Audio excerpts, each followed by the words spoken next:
We're very excited to have you here today. We have 4 great presenters who are going to introduce you to the basics of organic greenhouse certification as well as basic organic greenhouse production. But before we begin, I wanted to go over a few housekeeping items. First of all, I wanted to give a warm thank you to our sponsor, Plant Best. Plant Best has been at the forefront of coconut core development since their founding in 2002. Plant Best bases their coconut core development on 3 fundamental principles: helping the planet, helping developing countries, and helping create a sustainable rural life. Plant Best is a Canadian-based developer and a Vietnam-based manufacturer of hyper-renewable, eco-friendly gardening products made from coconut core, which is the outside of the husk of the coconut. Plant Best is interested in partnerships with individuals and organizations that share their mission to improve the health of the planet and all of its living citizens by creating products from coconut core which solve tomorrow's problems and replace today's damaging choices. So thank you again, Plant Best, for your support.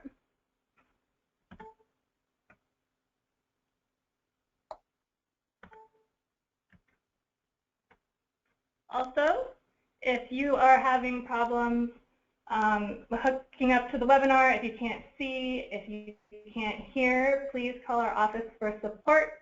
The number is 831-423-2263. And just press the 0 for the operator so you don't have to listen to very long message at the beginning. So my name is Megan Donovan. I'll be your host today. I'm a program assistant at CCOF. CCOF is the largest organic certification organization in the United States. We envision a world where organic is the norm, and we do this through organic education, promotion, advocacy, and education. So we are very excited to have 4 wonderful presenters covering a broad range of the greenhouse industry with us today. They include Amber Poole, who is our CCOF Grower Certification Specialist, Dr. David Hendrick, who is the advisor of the Organic Farm at California Polytechnic State University, San Luis Obispo, also known as Cal Poly. We also have Andrew Wall from the Cabrillo College Horticulture Department, and Kyle Harmon from Growers Transplanting, Inc. And I'm going to give them all a larger and more in-depth presentation or introduction before their presentation, but I just wanted to let you all know who will be speaking today.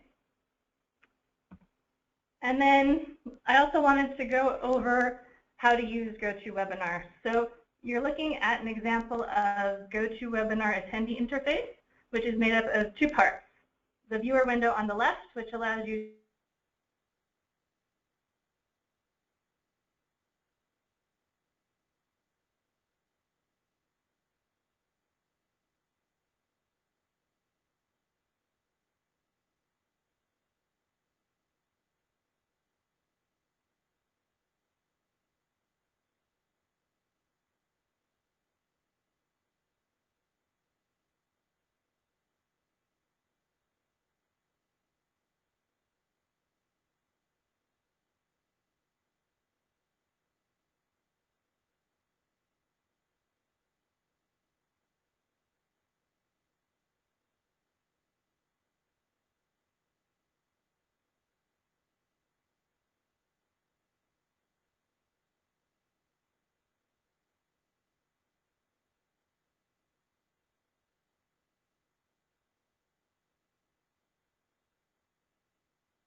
Amber Poole. Hi there.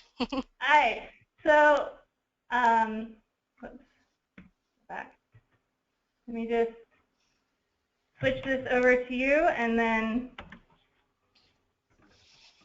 give you a brief introduction.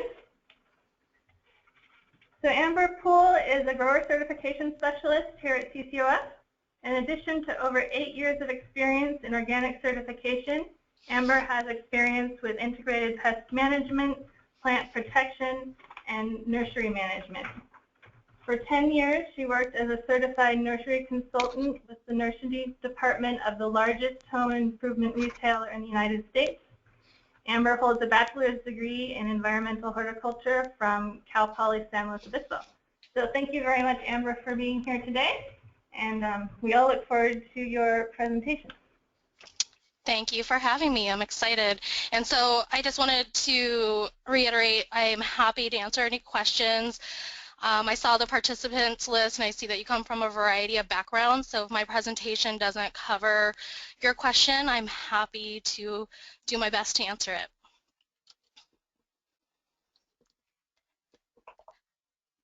Did you give me control of the webinar?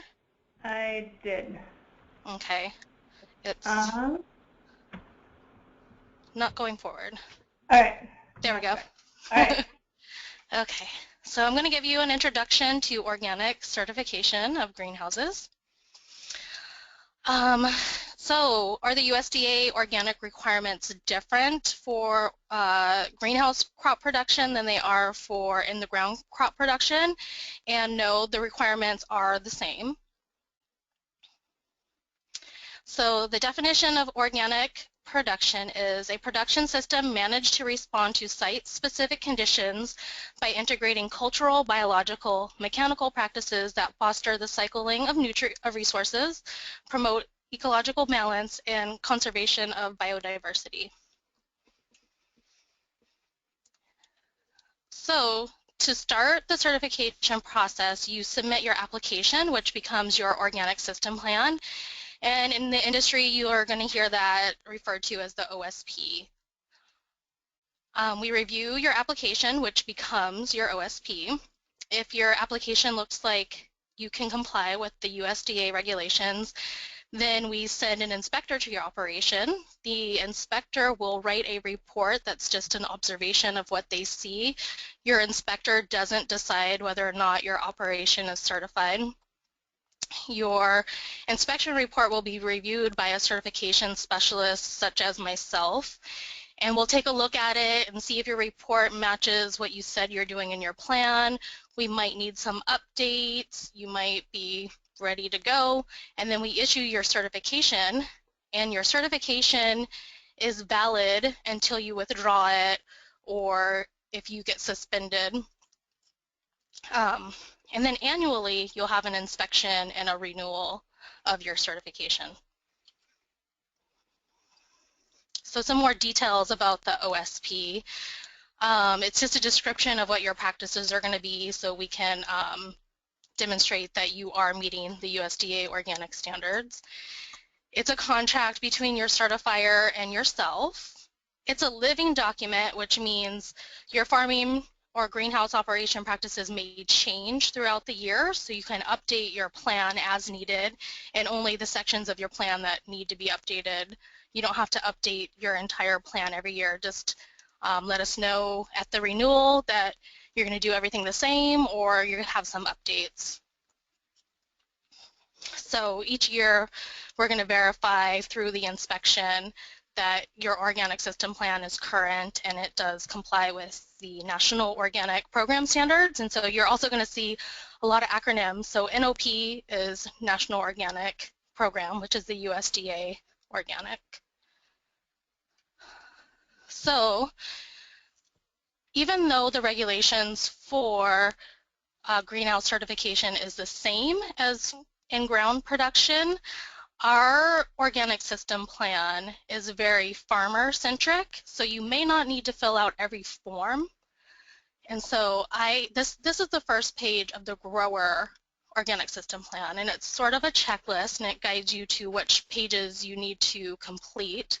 So I checked off, this will be the minimum for a greenhouse operation. You may have more sections that you need to complete, but at minimum it would be the ones that I checked off here. What I really like about our organic system plan, as you can see at the top here, we quote the section of the USDA regulation, so you can see why we're asking you the questions, and then we give a brief description of that section of the rule. And then our organic system plan is a combination of check boxes, and there is some space for some written description. Sometimes greenhouse operations don't fit neatly on our organic system plan forms because, like I said, they are very farm-centric. So you can just send a written description if something doesn't fit in onto our forms. So the organic regulations say that all inputs have to be on the national list. You have to use organic seed and organic planting stock unless it's not commercially available. You do have to have practices that improve the natural resources of your operation. Sometimes greenhouse growers have a hard time understanding what exactly that means, and so basically for greenhouse operation you describe, you know, practices that you're doing to maintain riparian areas around the greenhouse, any natural areas, what you're doing with your runoff water. All operations that are grower certified, including greenhouses, have to do preventative pest management before they can use allowed pesticides. And all operations have to keep records for a minimum of 5 years. So a common question that we get for greenhouse growers is what kind of growing media can they use? And so growing media has to be reviewed just like any other input. One thing to look out for greenhouse operations is, especially with peat-based potting soils, they may be almost 100% allowed, but then they might have a small percentage of wetting agents, which would make them prohibited for organic production. So you want to make sure that your certifier has approved any potting mixes that you are purchasing pre-mixed or ones that you make yourself. We don't need to review support structures, so what that means is like plastic pots and seeding trays do not need to be reviewed as inputs. And how to find out if an input is allowed. CCOF recognizes the OMRI and the WSDA lists. So here's another acronym for you guys. OMRI stands for the Organic Material Review Institute. They are a nonprofit that reviews inputs to the National Organic Standard programs. And the WSDA does similar work to OMRI, except for they are a state-based organization, and so WSDA is Washington State Department of Agriculture, and so they review organic materials as well. So we recognize both of their lists. But we don't limit that you have to use something off of their list. If you have a fertilizer or a potting mix or a pesticide that you think would comply with the organic standards, we can review it in-house for you. And we've created an online database of all materials that has been OMRI reviewed, WSDA reviewed, or CCOF reviewed, and this list is available to all CCOF operations through the My CCOF portal. So in all scenarios, once you've requested the use of a material, we'll notify you if it's allowed or not. And you always want, for your protection, you always want to make sure that CCOF has approved a material prior to your use. And the reason this is for your protection is because sometimes the status of materials can change. And if it was part of your pre-approved organic system plan, if a status had changed on the material, you won't be, it'll be our liability instead of your liability that if you use something that's not allowed or something where the status has changed. So all seed and planting stock has to be organic unless it's not commercially available.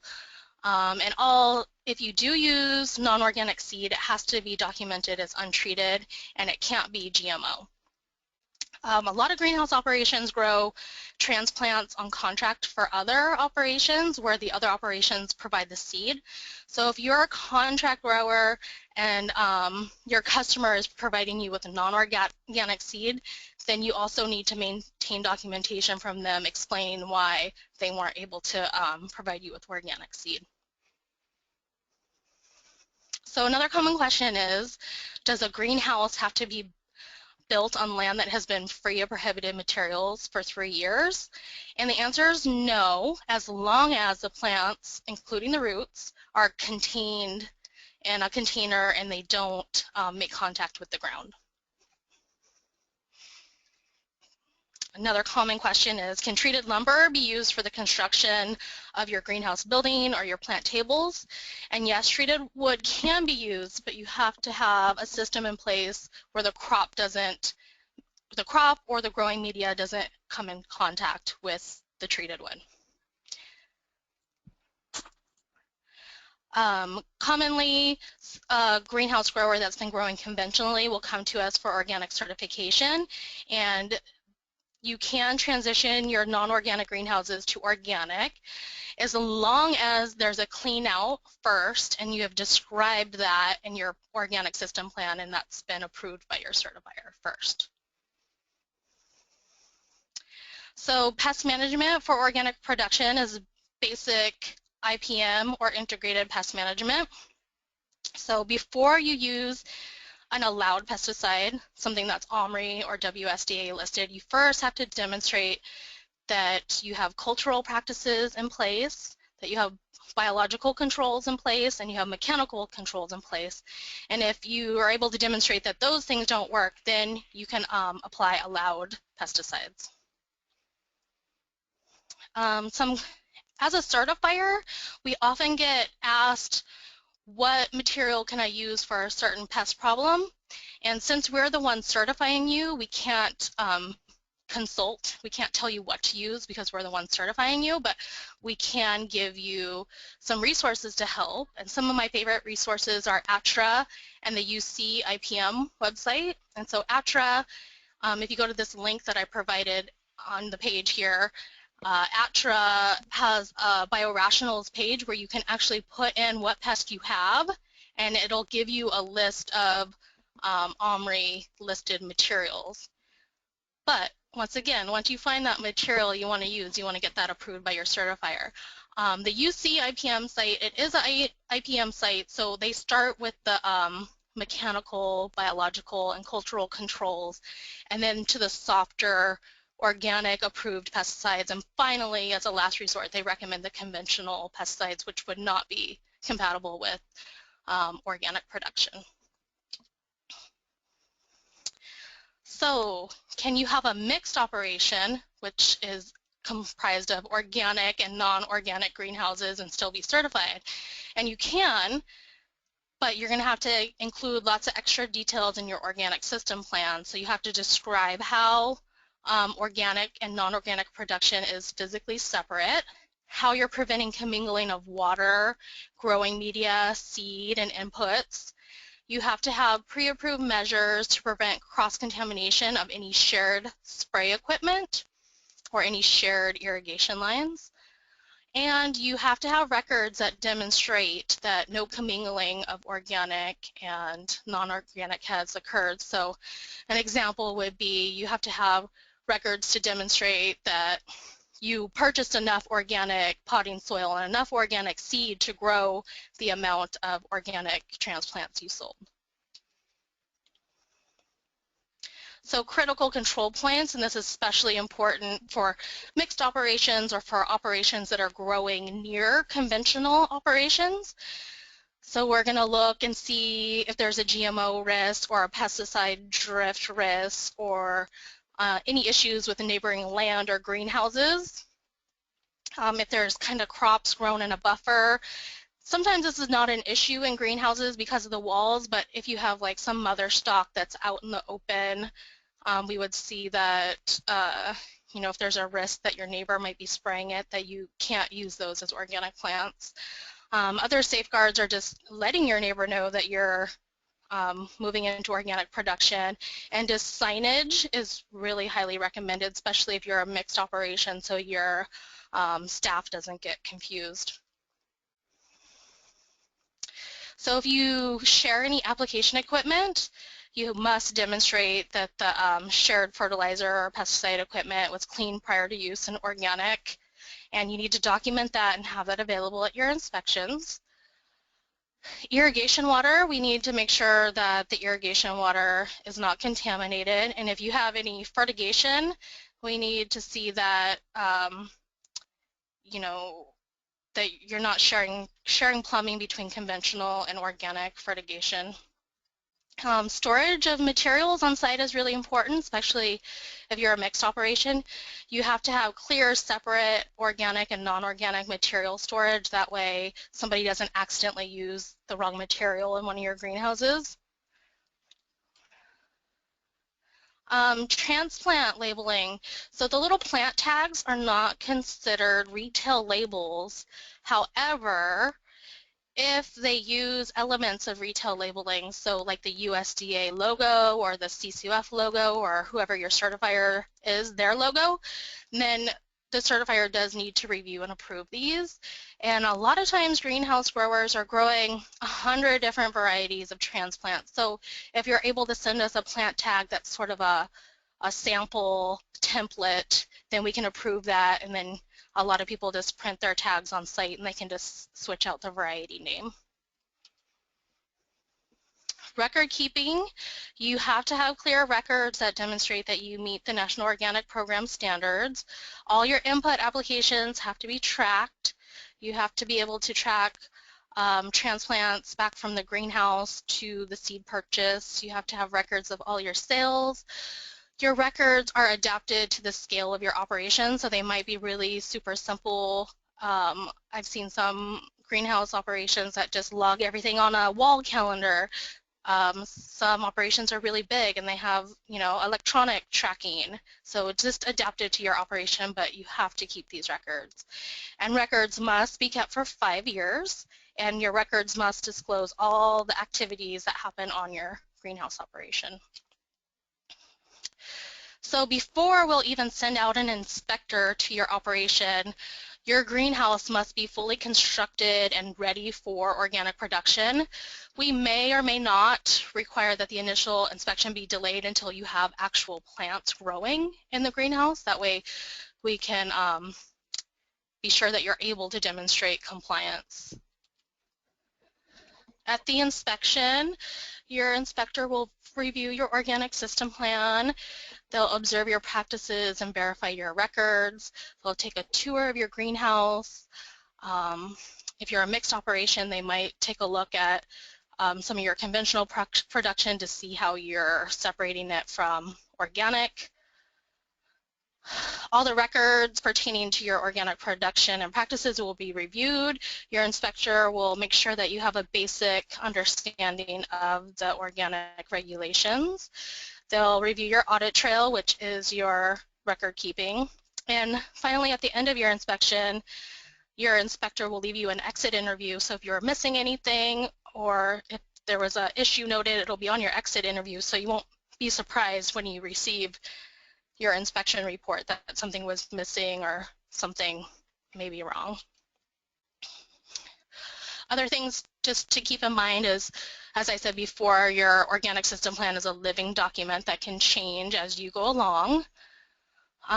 You have to notify your certifier before implementing changes to labeling, materials, greenhouses, and any other kind of facilities you have on your operation. It happens often that will show up for an inspection and somebody's built a new greenhouse, and if you haven't notified us of that, that is a non-compliance with the regulations.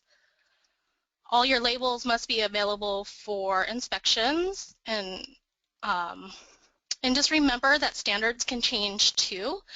There's a National Organic Standards Board that meets regularly to review standards, and there's always a twice a year public comment period. And just as a FYI, in May of 2015, The Agricultural Marketing Service asked for people to participate in a hydroponic and aquaponic practices just to make sure that the National Organic Program standards are in a line, and they're just working on they're working on developing standards for aquaponics, and they want people in the industry who are familiar with those productions to make sure that the National Organic Program standards are in line with those kind of operations. So the cost for certification, only during your first year you have to pay a $325 new application fee. Typical greenhouse inspections can range from $250 to $500, but they can be much higher depending on the size of your operation. And if you don't have your records organized, your inspections can be much more costly as well. And then annual cost for certification, we have an annual fee, and it's based off of your gross organic production value.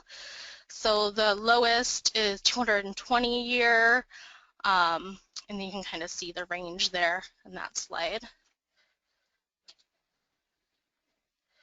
Just some general tips is just to be proactive and be familiar with the organic standards, know what your organic system plan says, and ensure that your systems are matching what you say in your organic system plan. Be careful about materials, plan ahead as much as you can. Sometimes I know farmers have to just sort of react, but if you kind of have an idea of what pest problems you might have, then you can have those materials already approved. That way you're not scrambling to get them approved or accidentally using something that's not approved. Make sure your greenhouses are well signed, that they're organic, and that protects you, any pesticide applicators or contractors or delivery people. All material labels, receipts for inputs, and records should be available at your inspection. And like I said before, the more you're organized, the cheaper your inspections. All right, so thank you, Amber. Okay, thank you. And jumped ahead of ourselves a little bit there, but we'd love to hear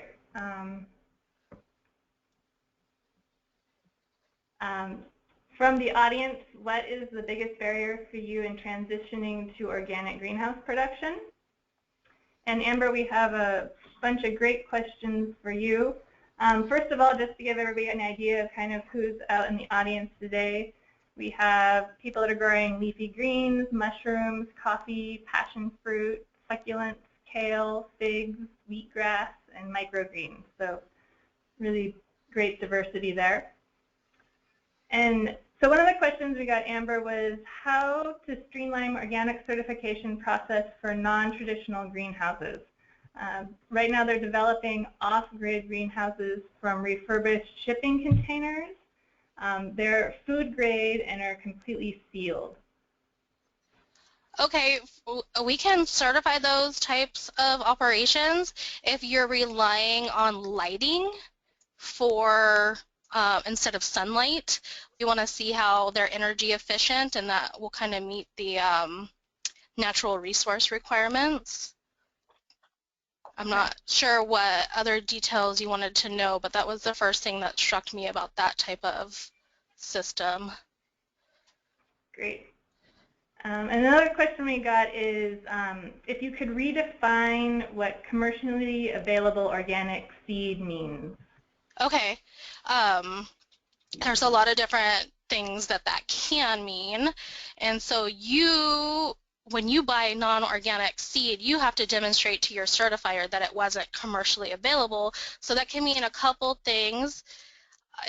If you're like a really small operation, then you can just check the local nurseries, because the local nurseries sell packages of organic seed.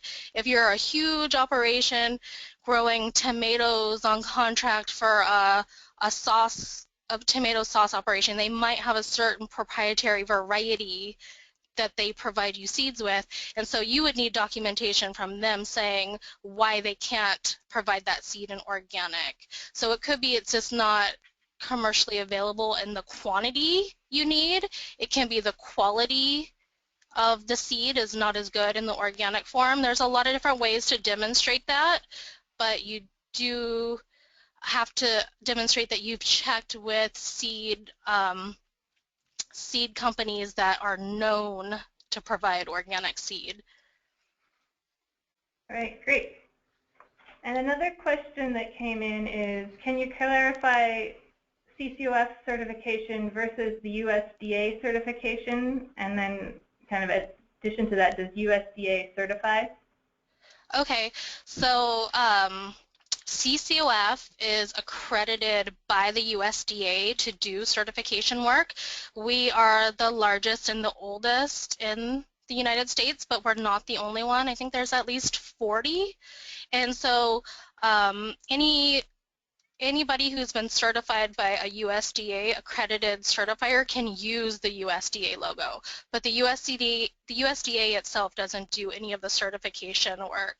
CCOF is also accredited by foreign bodies too, so we not only do we have the USDA certification, we have our global market access certification and our international certifications, and we're always keeping in check with different countries that are developing their own standards. So if they're a major trade partner with the United States, then we're working to get accredited by those countries as well. Great, thanks. And I think that brings up a good point too, that there are a lot of certifiers out there. CCOF is just one of many, as Amber mentioned. So we always encourage people to do your homework, see what certifier works best for you and your operation. So we have a few more questions for you, Amber. Sure. What's the typical timeline for from OSP submitted to inspection and certification? So we always say to allow for 90 days from the time you turn in your application, which is your organic system plan, to the time you get certified. We do offer an expedited program if that timeline doesn't work for you. We can speed up the process, but we like to allow for 90 days.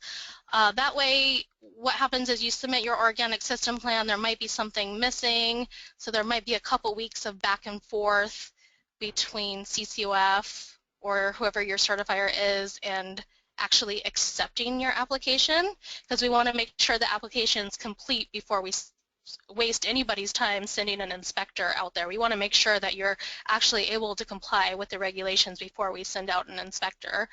The inspector gets 3 weeks to write your report, and sometimes that 3 weeks is not needed, but if you are missing a lot of documentation at the inspection, it might take you and the inspector corresponding back and forth 3 weeks to get all that information together so the inspector can submit their report. And again, that adds expense to the cost of your inspection if that's happening. And then once the inspection report has been submitted to CCOF, we try to review that report within 1 month. Depending on the time of the year, we can get it quicker. Sometimes if it's super busy time of the year, it might take longer, but we try to review all new operations within 1 month. So that whole process can take 90 days. It's often much faster, but we like to allow for that. Okay, great. And could you talk a little bit briefly about cost share? Yeah, and so cost share is through the Farm Bill, and with cost share you can get up to 75% of your organic certification costs reimbursed, and it's an application that we can help you fill out, and we encourage everybody to fill out this application whether you need it or not. You can get up to $750 a year, so that you can get reimbursed for your application fee, for your inspection fee, and for your annual fees. And yeah, $750 is a lot to a small operation. It might not be a lot to a big operation, but we still encourage you to apply for it. That way, they will continue to make organic cost share a priority in the Farm Bill. Thanks. You're and welcome. Then, we have two more quick questions for you, and then we'll move on to our next presenter. But what are the standards for organic hydroponic operations? Would they be simpler or about the same as an operation using soil? They're going to be the same. They're the same standards, same input review. The standards are the same. There's no different standards for hydroponics. It's kind of like, but we do have to kind of look and see. We have to like make your operation fit into like more of a farm-based. And just to be aware, if you're growing hydroponically, you can't sell in Canada as organic, and you might not be able to sell in Mexico as organic because they don't recognize hydroponic. Hydroponics, I mentioned before, we don't have to review the sort of plant a vessel, but sometimes with hydroponics, the line is kind of blurred, like if the roots actually root into the vessel, like rock wool is not allowed in organic hydroponic production, because even though the plant's not taking a lot of nutrients from the rock wool, it's still rooting into it and it can absorb some of it. So that's something to consider. We do want to see that there's biological activity going on in your growing media, even if it is hydroponic and all the nutrients are being provided through the liquid. Okay, great. And we had two questions about water quality. One, wondering whether city water could be used or is it just well water? And does CCOF require water testing? And then are there any other regulations for water quality, non-contamination, or besides non-contamination with conventional growing? Okay, so if you're responsible for adding the material to your irrigation water, then that material has to be approved. If you're using municipal water, the Safe Water Drinking Act applies, so often for municipal water, chlorine is applied, so as long as it meets, so municipal water has to meet the Safe Water Drinking Act, and so that's allowed in organic production. As long as the water is allowed for agricultural production in your state, the organic regulations don't have any additional requirements on water quality on top of that. And like I said, unless you're the one responsible for applying those materials. And oftentimes, I haven't seen this so much in greenhouse operations, but more farm-based operations. Sometimes irrigation canals get treated with herbicides, and so as long as your county knows that you're an organic producer, and in the state of California, they track that through the CDFA organic registration process, your county will notify you like, hey, we're treating this irrigation canal with herbicides, and so typically the grower will hold off irrigating for a set number of days, whatever is kind of approved with your certifier. But I haven't seen that be an issue with greenhouse growers. Most of them are on municipal water. Okay, great. Well, thank you very much, Amber. And if people have additional questions, I think you would be open to having people contact you, or at the end of the webinar, we can take more questions as well. So yes, great. That sounds great. Thank you. Thanks.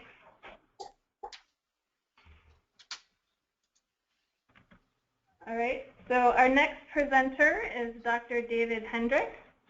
And Dr. Hendricks teaches agricultural entomology, biological control of agricultural pests, vertebrate pest management, and insect pest management in the plant protection science concentration at Cal Poly San Luis Obispo.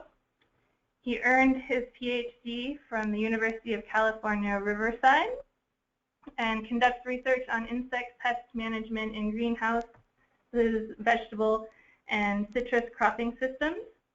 He also serves as the faculty director for the 11-acre Cal Poly Organic Farm. In this capacity, he is using and building on his expertise in agricultural systems management to promote teaching and research in sustainable and organic management of farmscapes and the development of a secure local food system. So thank you, Dr. Hendrick, for being here. You're very welcome. Thanks. It's good to be here. And let's see if I've got control. Yes, I do. So today's talk is going to be about greenhouse transplants, and I'm going to be focusing on the greenhouse production system that we've developed for our organic farm. And I put this together with Jerry Mahoney, our farm manager. So I'm going to go over the facilities really briefly, talk about some record keeping that we do, give you some ideas about our cropping cycles. They're rather unique. Give you a recipe for the soil media that we use, the seeding processes that we use, and the care and transplanting of the transplants that we've got. So we are in San Luis Obispo there on the Central Coast. And at Cal Poly, we've got the Horticulture and Crop Science Department, and that's where I'm a faculty member. And we oversee about 120 acres of prime ag land, which is just a short 10-minute walk from the campus course. We're very proud of the fact that we've got 120 acres of land with a diversified use in agriculture that we can use for teaching. And students are able to walk out, literally, and we use that area for our labs and for research and for projects.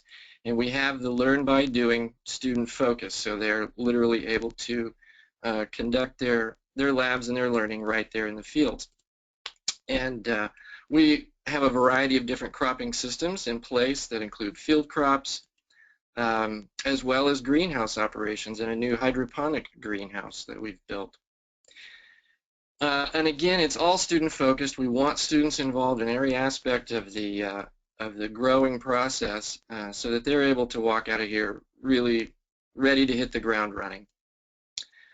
For the Cal Poly Organic Farm, it's been around for about 20 years, and it's an 11-acre farm. The photo here shows the parcel that's about 8 acres that's adjacent to the deciduous orchard. And we are certified by CCOF, although there's a variety of different and excellent certifying agencies. We've just worked with CCOF for since the beginning, and we have a lot of students that graduated and gone on to work with CCOF. So it's been a great relationship because, again, it's a very educational focused kind of a process. As far as the greenhouse goes, it's basically a very small operation that's focused on developing transplants that we can use on the farm for our educational needs.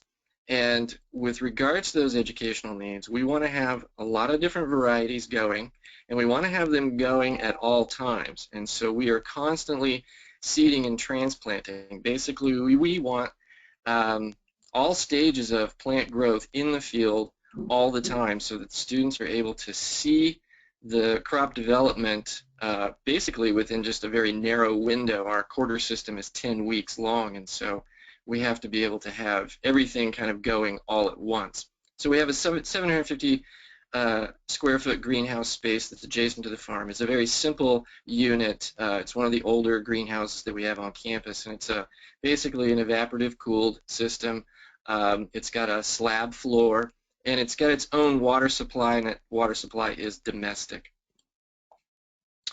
As far as our record keeping goes, basically Jerry's involved with a lot of the day-to-day purchases and activities, and I'm involved with making sure that everything is meeting inspection standards and documenting all of the inputs and so forth. So our purchases for inputs, whatever it is that we're using, the cleaning activities are documented and kept on file. production records and so forth. All of that is kept. As you can see on the right there, that's a screenshot literally off of Jerry's phone, in which he keeps track of everything that he does by way of a memo that's eventually transferred to a spreadsheet, and then we have everything documented. We don't have any shared equipment for the greenhouse, and so there's no fear of commingling, no fear of having to worry about cross-contamination or anything like that. So we have a very isolated system, which is good for us. It makes it go much smoother.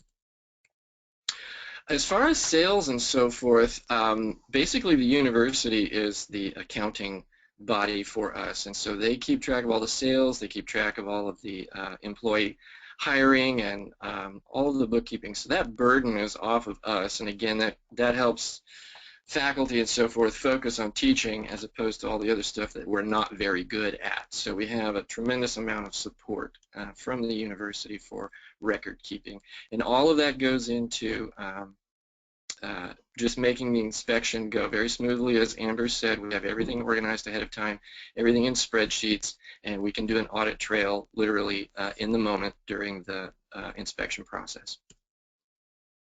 Our cropping cycles, as I said, we grow all kinds of vegetables and herbs, and we are obviously fortunate here with the climate that we can have year-round production, and we certainly do. And we want to keep a variety of things going at all times, as I mentioned. So we have about 12 to 15 types of vegetables in the field, and out of that, say for example tomatoes, we may have an additional 4 or 5 different varieties of those going at all times. And so what we'll do is do small batches of seeding, small batches of transplants, and we'll do those every 3 to 4 weeks or so. So we've got a constant supply of product coming out of the fields. The schedule is kept by the farm manager, and basically for the greenhouse and our transplants, what we're looking at is July through October, we're seeding brassicas and lettuce for transplants. We'll do carrots, onions, beets, turnips, things like that, sown directly in the field. In February and March, though, that's kind of a special time. We're ready to start in with our summer crops like the peppers, squash, tomatoes, eggplant, cucumber. And that's timed for field planting after April 7th, which is around here our frost-safe date. And you'll see how that kind of times out when I talk about the length of time that the transplants are in the greenhouses. So looking at our soil media, again, the horticulture faculty, the ones that work with ornamental horticulture and greenhouses, passed along this recipe to us, and we basically do a small batch at a time, which is about 20 gallons.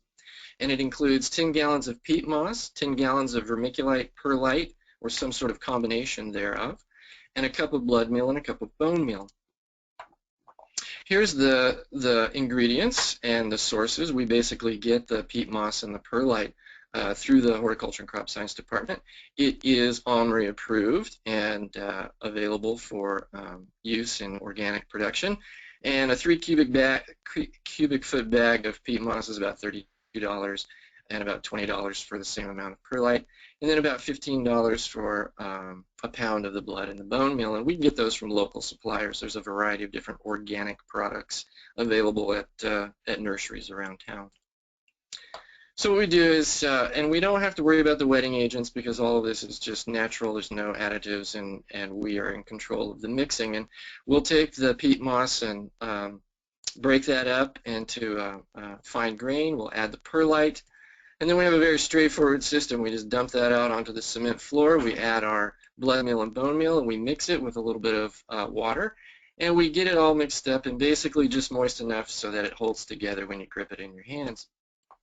That goes back into the tub, and then we use 8 by 24 cell seeding trays. And so one batch of 20 gallons of soil will fill about 17 trays for us, and that gets us about 3,264 plants. And so we'll do basically a batch at a time, and that gets us enough to do the transplanting that we need to, as I say, about every 3 to 4 weeks or so. Jerry was there filling the soil trays and tamping them down, getting them ready for seeding. And as mentioned, we use only organic seeds, mainly from Johnny's Seeds. they have all the varieties that we could ever hope for. We've never run into a situation where we needed something so specific that it was not available from a commercially or a commercial supplier.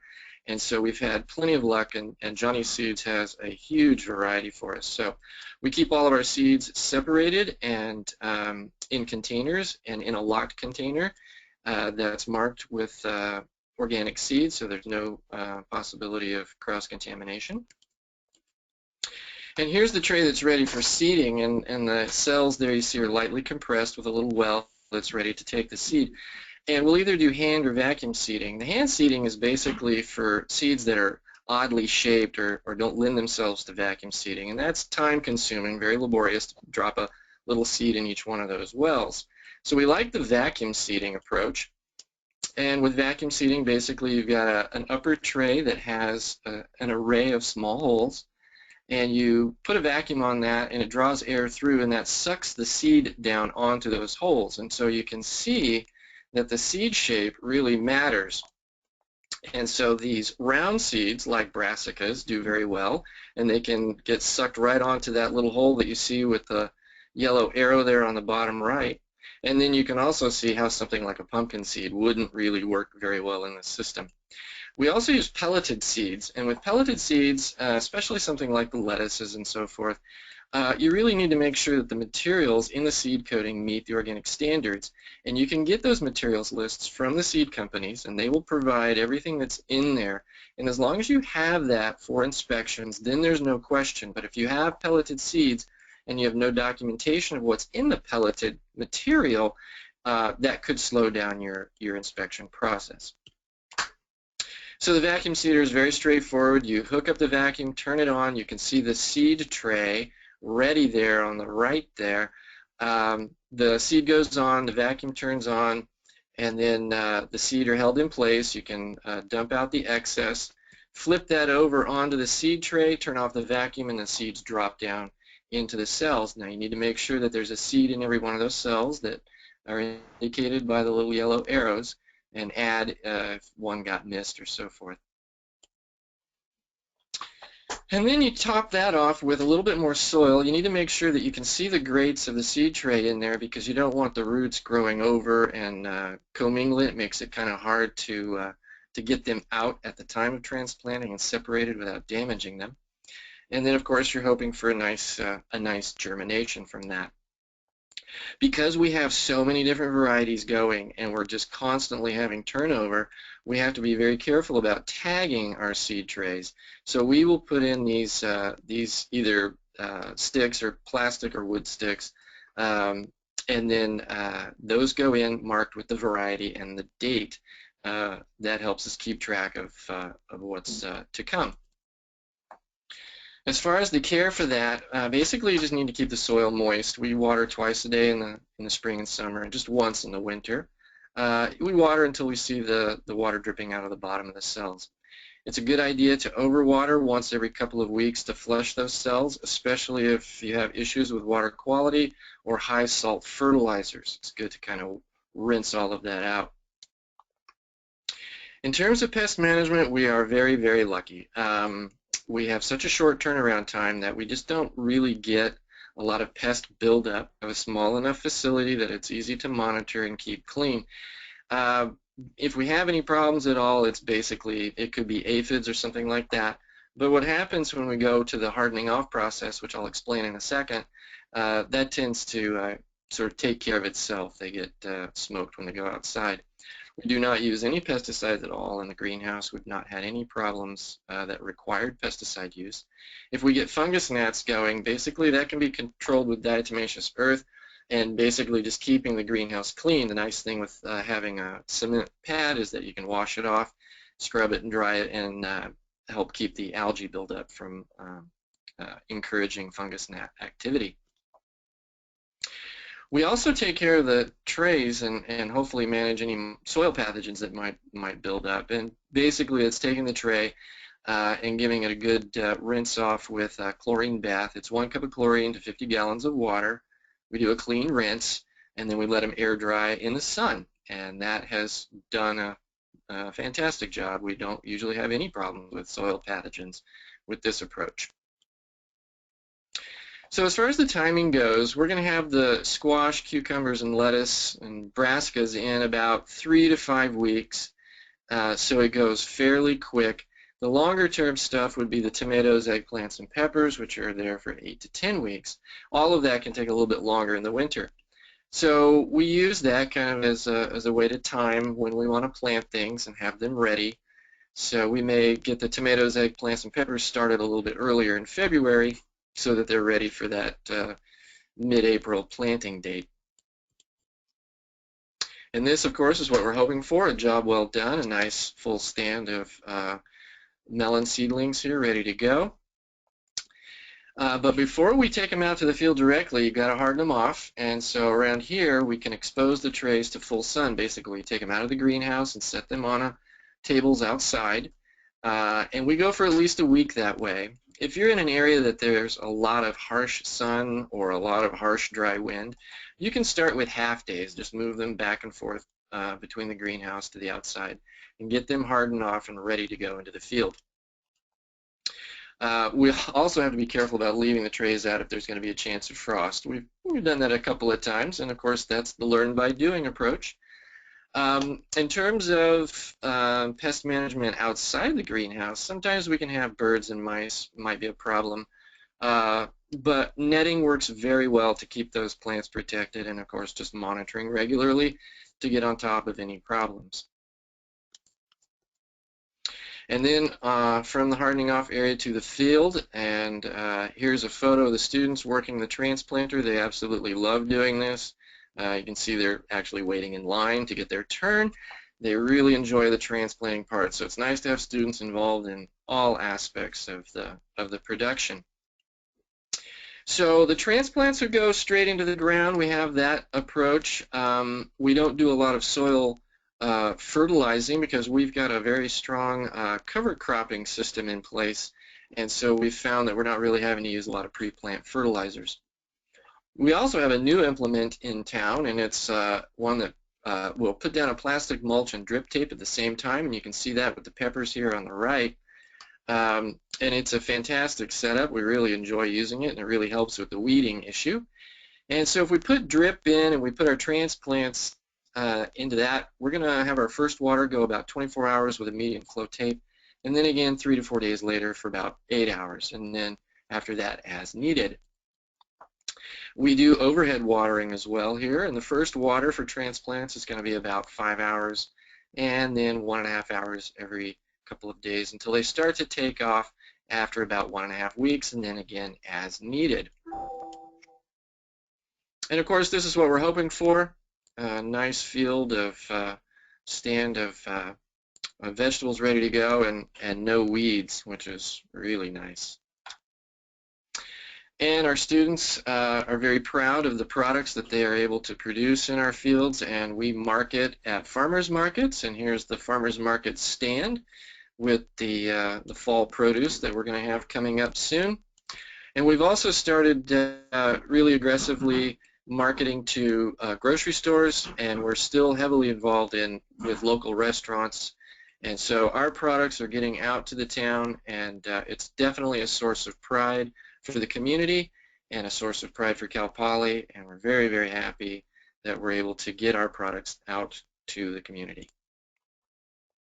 So just finish up with a couple of photos from what's going on around the farm this summer. Students are getting the carrots out of the ground. We can grow cabbage pretty much year-round, so we have the brassicas going. We've got eggplants going at the same time, onions with a nice line of drip tape there, and broccoli. And then on the right there you see our Good Bug blend. That's part of the stuff that Amber was talking about with regards to pest management and cultural controls, and that helps us keep some of the aphid problems in check.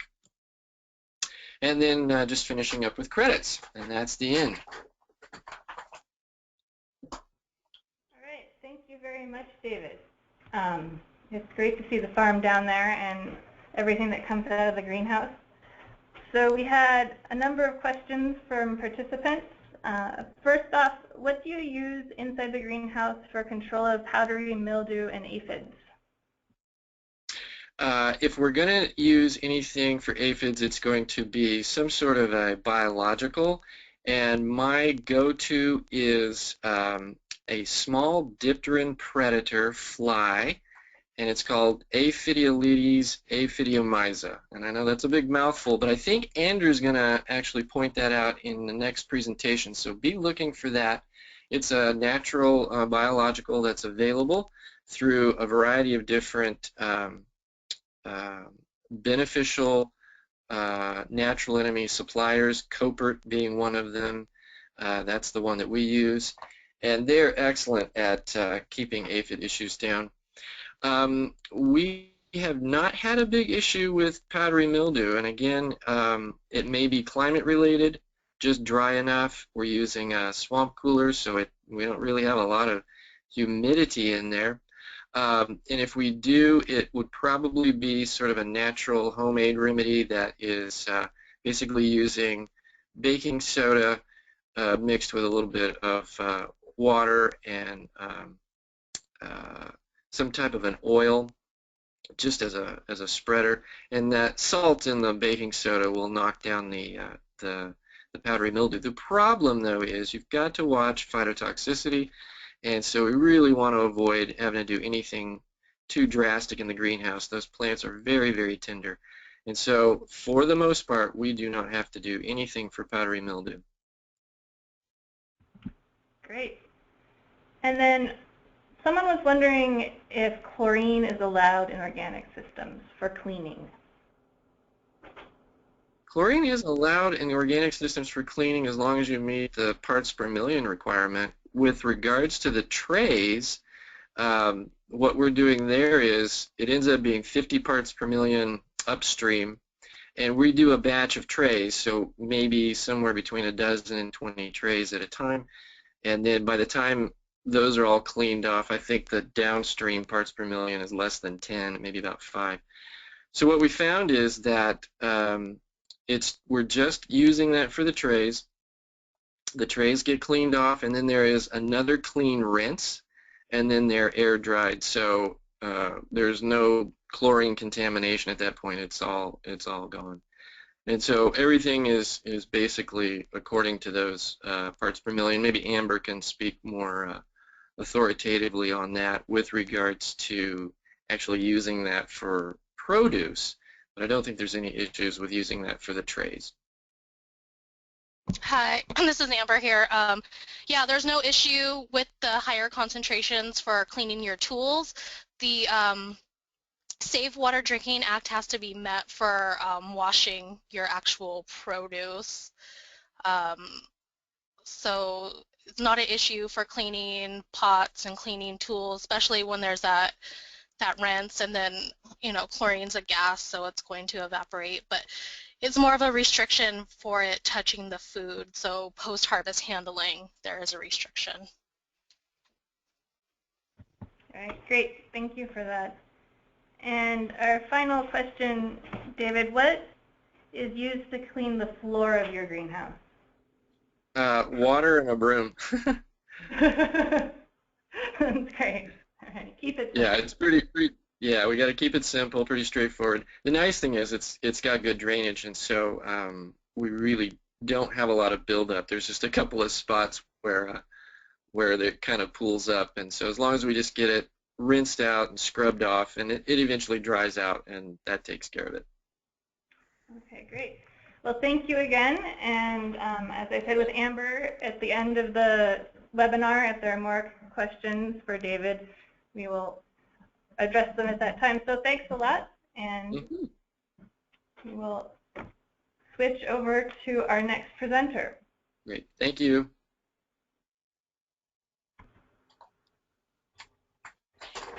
Great, so our next presenter is Andrew Wall.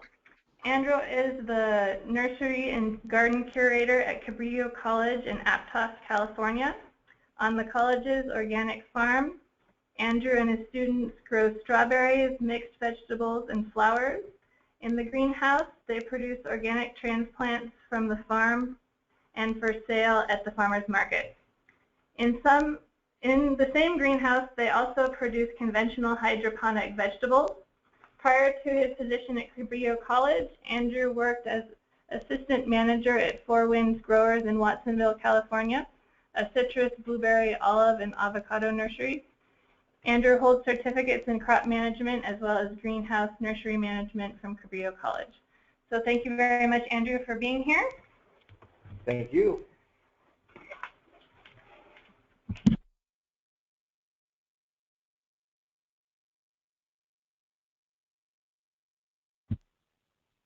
All right. So I'm going to talk about organic certification for greenhouse and farm production at Cabrillo College. Again, we're located in Aptos, California, which is in the Santa Cruz area. Our facility is very small compared to everybody else's. We have half an acre of certified organic farm production, as well as 5,500 square feet of organic nursery production. We have approximately 300 students each semester. This is a picture of our South Farm, and then we also have a North Farm location that was certified last year. And this is our certified greenhouse, or hoop house actually. This is the hardening off house. This is where we transfer our starts when we come out of the greenhouse. So we grow a variety of in-ground crops, including strawberries, raspberries, leeks, kale, peppers, tomatoes, eggplant, winter squash, onions, cilantro, parsley, carrots, beets, and radishes. All of our produce is sold at our farmers market stand on Saturday morning, which is run by students. We also produce a variety of organic veggie starts for our Mother's Day plant sale, and we also sell those at our farmers market as well. We utilize a greenhouse. Our greenhouse has heated benches and mist systems for seedlings and farm and nursery production. Once the seeds are germinated and lined out, we move our seedlings into the hoop house, which was in the picture earlier. And once they are hardened off, the seedlings are either planted in the farm by the students in the classes, or they're sold at the farmers market, or our big fundraiser, which is our Mother's Day weekend plant sale. And this is our main greenhouse. Again, well, right now we're in the middle of the summer, so the only thing we have in there is poinsettias, which I didn't think anybody would be that excited to see. But we are mixed operation, so we do have organic production that goes on in here as well as conventional production. Basically, to keep things separated, we have signage that we'll see a little, I think, later. The signage will separate the tables inside the greenhouse to organic or conventional. If a conventional table is going to be transferred over to organic, it's washed prior to anything going on it, and that is documented on our CCOF paperwork. This is our organic shade house where we sell our certified organic starts. Again, some nice signage so everyone's aware of what we're selling in there. So since we are mixed operation, proper labeling to separate organic and conventional is it's essential, especially with students. They don't quite always understand the importance of having everything separated. So we have to be very, very clear and thorough with our instructions with them. We also have multiple water sources. We have reverse osmosis water. We have municipal water, and then we have fertilizer, injected water with conventional synthetic fertilizer that's used for our conventional production. So we have to make sure that everything is labeled correctly. As you can see here, here's 3 different water sources, and the organic only sign is on our city water that we're using. So your certifier, which in our case is CCOF, must accept all your inputs and add them to your OSP prior to using that product. To add the product to your OSP, we send an email to the certifier who approves it or doesn't approve it, hopefully approves it, and adds that to the OSP materials list. And then once added, then you can use it within the label guidelines of the product itself. We source most of our fertilizers and pest control inputs from crop production services. We are a low spray, no spray facility, but we do sometimes have to use some things. We even use OMRI listed products on our conventional crops. We try to stay on the lighter side of things. Some of the sprays that we do use are Impede, Trilogy, Pyganic, Cali Green. Somebody mentioned powdery mildew. We unfortunately do get a lot of powdery mildew here on the coast. And Cali Green is a great product for controlling your powdery mildew.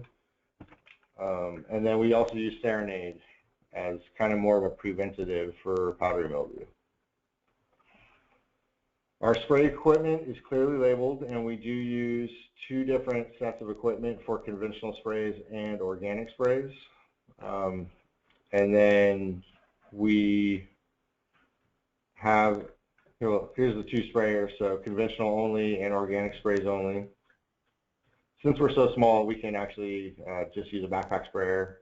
And this is a little bit bigger sprayer that we use in our greenhouse. We do hydroponic tomatoes, but again, we only spray OMRI listed material. This is a 20-gallon sprayer. It's pretty easy to use. And we do use a lot of beneficial insects. For whitefly control, we use Incarcia formosa and Eretmoceras aramicus. And that comes in a little card from Copert, and the product is called Intermix. And then for aphid control, David brought this one up earlier, and I can never say it right, so Aphidoletes aphidomyza. And again, we get all of our beneficials from Copert. Here's a picture of our pest cabinet. We do have other pest cabinets, pesticide cabinets. It's always locked. This is for OMRI approved materials only, and everything that's in here is on our OSP. We do not store anything, even if it is OMRI listed, that's not in our OSP in this cabinet. They all would need to be separated. Again, the cabinet's always locked. The keys are kept safely in my office so nobody can just grab them and go out there. And everything again is approved. Our main fertilizer is a liquid product from AgroThrive called LF, and it's 2.5, 2.5, 1.5 is the NPK on that product. It's kind of a microbial fertilizer, so it's an active fertilizer, and we can get it tested by AgroThrive. They send us a report on what the fertilizer looks like throughout its life cycle. We use the LF in combination with cover cropping and CCOF compliant compost and slow release fertilizers. Our compost is made on site with chicken manure and from Guam Egg Ranch, which is a local egg ranch here in Aptos, and wheat straw. The slow release fertilizers we use as side dressings are Phytogrow and True 1200, and we use those as side dressings on the farm depending on what crop we're growing. Our soil mixes are coming from Sunland Garden Products. We use the organic plug mix number 1F, and it has a list of materials that are in that mix there. I'm really not happy with how much drainage the soil has when we first get it, so we actually add perlite to the mix, and it allows us to kind of, things can dry out easier. We have less fungus gnat issues and those sorts of things with that soil when we add the perlite. And for our veggie seedlings, we take the plug mix and we mix it with our OMRI approved germination mix to create what we call a direct sow mix. So all of our mixes are made in-house. Our germination mix is equal parts perlite, sifted peat moss, and vermiculite. And then to make the direct sow mix, we take 2 parts of the plug mix and we added 1 part of the germination mix to it. The organic plug mix has a nice fertilizer charge with the blood meal and the bone meal. And then again, adding the perlite increases the drainage and decreases the fungus gnat populations. And then we use the AgroThrive LF also in our nursery production as the supplemental liquid feed. We're pretty much only doing a limited amount of veggie starts, so we don't need a whole lot of liquid fertilizer. Basically, we'll start sowing in March and we're done by May. We also have a pot filling machine, flat filling machine. They work on like the 1020 flats. It will go up to about a gallon size pot, and only organic soils go in this machine. It's small. It only holds about 8 cubic feet of soil, so you're kind of having to fill it a lot. But for how many flats that we're doing, it's kind of a nice machine to have. And here's another view of it. All of our crops are student grown. Our staff trains the students to document the certified organic production inputs, actions, harvest information, seed sowing, and equipment cleaning. Many of our students have graduated and received job offers from a variety of organic farmers and nurseries. And here's a couple pictures of our harvested tomatoes and some tomatillos. And that's it. All right. Great. Thank you very much. That was really good detail on all the different products you're using. So we did have one question on how you heat your growing tables. So we have heated benches that it has a furnace heater. I don't know if I could go back. See if I can go back to the greenhouse picture. It is, you can't really see them in there, but it's the black lines. There's coils with a manifold at the top. I can't remember right offhand the name of the company who put it in and installed it. I am not a big fan of it because if the manifolds, if the fittings break on the manifolds, it's a lot of work to replace them and get them to work correctly again. I do suggest using the aluminum fin system. That seems to be a lot less maintenance. We had that system over at Four Winds Growers, and it was really easy to use, and it worked really, really well.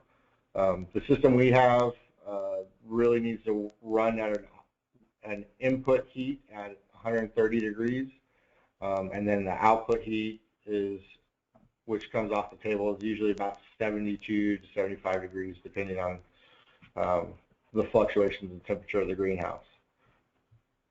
All right, great, thank you. Then we had another question. There's a grower who has experimented with beneficials to control tomato bug and spider mites to no avail, and is wondering if you have any suggestions. They tried Pyganic, but were unsuccessful. So mites are a problem. They're really difficult. There's, you know, miticides can, mites can become very resistant to miticides really quickly. And to use a product like Copert has a product called Spidex, which is supposed to control spider mite. Well, you really need to release that stuff before the population grows. It's more of a preventative measure than it is like, oh, I have spider mite now, I'm going to release beneficials. Your beneficial population really needs to outnumber your pest population in order for the beneficial program to work correctly. I would maybe try a product called Trilogy, which is neem oil, and then a lot of cultural control. Whenever you get spider mite, you want to get it out of the greenhouse ASAP. You know, getting it outside, especially if you're going to have some rain or something like that, it'll really help to get it outside. Yeah, besides that, spider mites it's kind of a tough one. All right, great. Another question is, what type of hydroponic system do you use for your conventional tomatoes, and what growing medium? Okay, so we do cucumbers and tomatoes hydroponically in a substrate system. So we're using Beto buckets with the soil media that we're using is called Ready Grow, which is coconut fiber, perlite, and a little bit of worm castings in it. And then they're trellised vertically, so it's kind of a unique growing system. It's a lot of fun to get in there and see the forest of tomatoes that we have. And then they get trained twice a week. the tomatoes do. The cucumbers get trained once a week. Okay, thanks. And when you're using manure for your organic starts and flat mixes, do the animals need to be on an organic diet, the ones that they're coming from? So we are not using manure for our veggie starts. We're using it on our farm. And as far as I know, and Amber can probably answer this a little bit better, as long as the manure is in compliance with your certifiers, how it's made and the temperature that it's held at, then I'm not real positive about whether or not that input needs to be organic or not. Guam Egg Ranch, they're part conventional and part organic, and their manure has been accepted by CCOF for us to use. So. All right, great. Amber, do you have anything to add to that? Yeah, the manure doesn't need to come from organic animals. You do need documentation that it's just manure and nothing's been, like no deodorizers have been added to it, no chemical treatments to the manure. And there is, if you're using raw manure, there's a raw manure restriction, and that includes for like manure teas. And so if the crop touches the ground, it's a 120-day restriction, and if the crop is above ground, then it's a 90-day restriction. If your manure is composted and it meets the NOP's, the National Organic Program's definition of compost, then there's no restriction on the use. All right, thanks. And then one last question for you, Andrew. You mentioned that you use water mixed with conventional fertilizer. The person in the audience had read about the ecological concern of nitrogen runoff. Does using conventional fertilizer in the greenhouse eliminate this runoff risk? There's always going to be runoff risk. Our facility is built with a retention pond, which has a lot of plant material in it. So by the time the water gets through that retention pond, it's pretty safe to go back into the environment. And we are actually looking to take that retention pond and get a liner put in it and actually recirculate the water that we're using on the property. That's kind of our next step up at Cabrillo. Great, thanks. All right. Thank you very much. Thank you. To move on to our final presenter.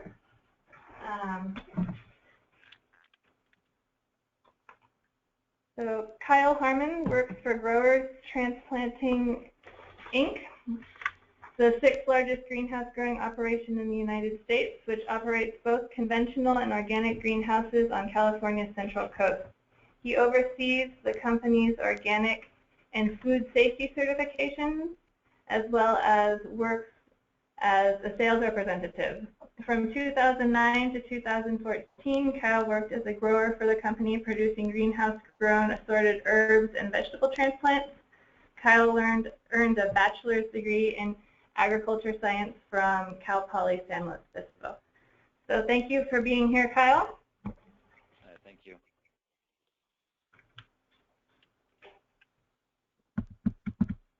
Good afternoon, everyone. I work for Growers Transplanting, based out of Salinas, California. Growers Transplanting is a leader in greenhouse and automated transplanting technologies and operations. We started in 1981 as a 50,000 square foot greenhouse, at the time doing solely transplants for cell reproduction. It was a new technology in the early 80s of being able to do transplants. Since then, we have expanded to 12 million square feet of greenhouse space, which is about 275 acres. And we have just over 1 million square feet of organic, or 24 acres.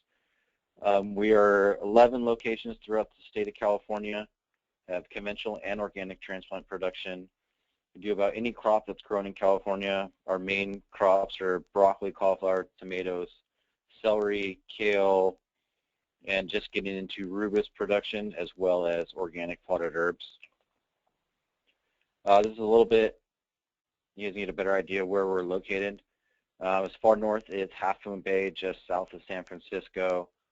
We go east into Gustine. We have 3 facilities there, 5 locations in the Salinas and Watsonville area, and 2 locations in Nipomo, just south of San Luis Obispo.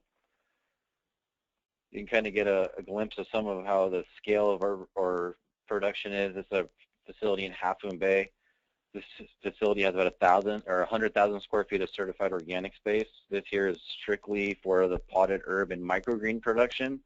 The rest of the greenhouse is all for our beneficial or our floral division of our company, which is Rocket Farms, which is a sister company of ours. This is one of our facilities there in Gustine. Kind of see the scale of our production.